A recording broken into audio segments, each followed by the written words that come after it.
সোনা পাপাটা কেন যে এরকম করে, পুরো কথাটা না শুনলে তোমরা বুঝতেই পারবে না। তার জন্য পুরো ভিডিওটা দেখতে হবে। তো let's go. Hello Brian, good morning. কেমন আছো তোমরা সব? আশা ভালো আছো। কমেন্টে তাও জানিও কে ভালো আছে কে খারাপ আছো। আমি ভালো আছি। তো আমার পাপা কোলে ঘুমাচ্ছে, হাঁটি করে ঘুম পাড়াচ্ছে। এখন বাজে সকাল 8:30। আর উঠেছে 7টার সময়, ঘুম থেকে উঠেছে, এতক্ষণ খেলাধুলা করলো, এখন ঘুমাবে। 1 ঘন্টার মতো ঘুমাবে, তারপর উঠে যাবে। আবার স্নান টান করে খেয়ে দিয়ে ইচ্ছে হলে ঘুমাবে, না হলে ঘুমাবে না। তো চলো পাপাকে ঘুম পাড়ে, এখন ব্লগটা দেখতে থাকো। পাপাকে নিয়ে হাঁটাহাঁটি করছি, না হলে ও কিন্তু ঘুমাবে না, একদমই ঘুমাবে না। ভালো করে এখনও ঘুমায়নি। অনেকক্ষণ আধা ঘন্টা কি হাঁটাহাঁটি করতে হবে, গান গাইতে হবে, নাচাতে হবে, তাহলেই ঘুমাবে। হ্যাঁ ঠিক আছে, যদি বিছানাতে নিয়ে রাখি না উঠে যাবে, থাকবে না। 3বার রাখবো উঠে যাবে। তো লাস্ট যদি অনেকক্ষণ কোলে রেখে ঘুম পাড়ে, তারপর বিছানাতে নিয়ে আস্তে আস্তে রাখি, তারপরে থাকি। এই দেখো বয়েস করছি আর ও কী করছে ঘুমের ভিতরে।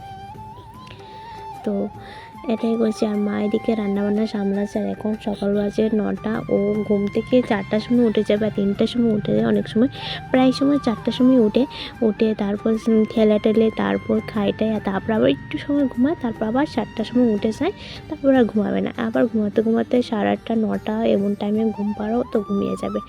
আবার যদি ঘুম পায় খাবে না, এই কান্না আর কান্না, এমন কান্না করবে মাথা পুরো নষ্ট করে দেবে যতক্ষণ না। আমার পিঠ ব্যথা হয়ে গেছে, ওকে কোলে নিয়ে ঘুম পাড়াতে আর কতক্ষণ সময় হাঁটিয়েছি, তারপর ঘুমিয়েছে। তখন যাচ্ছি ওর 2টো মুজো আর 1-2টা মানে নেকাল তো ধোবো, মোজাটি ধুয়ে দেবো আর কি। আগের দিনে মোজা রয়ে গেছে তো ধুয়ে দেবো। এই দেখো কি রৌদ্র, সকালে এগুলো সবগুলো ধুয়ে দিয়েছি। আর 2টো মোজো ধুতে ভুলে গেছি আমি, তো এই দুটোই ধুবো এখন। তো ওকে ঘুম পাড়িয়ে রেখেছি, জানি না কতক্ষণ ঘুমাবে। তো ভাবছিলাম তাড়াতাড়ি ধুয়ে নেবার, কয়েকটা ছিল তো ধুইনি আমি। আমি জানি বাবা ঘুমাবে না, দেখো একটু করে উঠে যায়। আমি ওর 2-3টা মোজা, হাত মোজা ধুয়ে দিতে আসলাম। এই মাত্র শুনলাম কান্নার আওয়াজ, ঘুম থেকে উঠে গেছে। ঘুম পাড়িয়ে খালি তোমাদের দেখালাম, ঘুম পাড়িয়ে রেখে তারপর আসলাম। এই ধুতে নয়তো উঠে গেছে। তো চেলে মা ওখানে রাখছে, এখন যাবো। মা রান্না করবে, আমাকে রাখতে হবে ওকে। তো চলো আমার কাজ শেষ, এখানে ওকে সামলায় গিয়ে মা হলে যত যন্ত্রণা।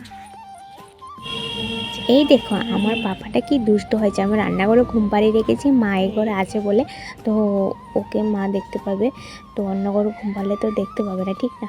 এই দেখো চোখ দেখে বুঝতে পারছো কি না ঘুমালো। আমি শুধু খালি ও 2টো মোজা ধুয়ে দিতে গিয়েছিলাম, বিশেষ করে 5 মিনিট লাগলো এসে যাইতে আসতে। এই দেখো ঘুম থেকে উঠে গেছে, কি লাভ এতক্ষণ কষ্ট করে ঘুম পাড়িয়ে। তা একটা জিনিস তোমাদের সাথে শেয়ার করছি, এর আগের দিন আমি একটা ব্লাউজ বানানোর চেষ্টা করেছিলাম, বাট ভালো হয়নি। কিন্তু এমনিতে হয়েছে, লাগে না আর কি, আমার শরীরে আর লাগে না, এত ছোটো ব্লাউজটা আর লাগে, মানে ছোট বড় হয়ে গেছে, হয় নাই। তো কেমন হয়েছে, যেমন হয়েছে একটু কমেন্টে জানিও। আর দেখো পাপাকে একদম রোদ্রে নিয়ে আসলাম, ঘুমাবে না বলে রোদ্রে নিয়ে আসলাম। তো তেল দিয়ে দেবো, তারপর একটু মধু দিয়ে জিহ্বাটা পরিষ্কার করে দেবো, আর টিস্যুর পেপার দিয়ে একটু মুছে দিচ্ছি আর কি। ফ্রেশ ট্রেশ করে দিয়ে তারপর একটু রোদ্রে গরম করে মাকে দিয়ে দিলাম। তো এখন যেমন ভাত খেতে, তো মা একটু হাঁটাহাঁটি করছে।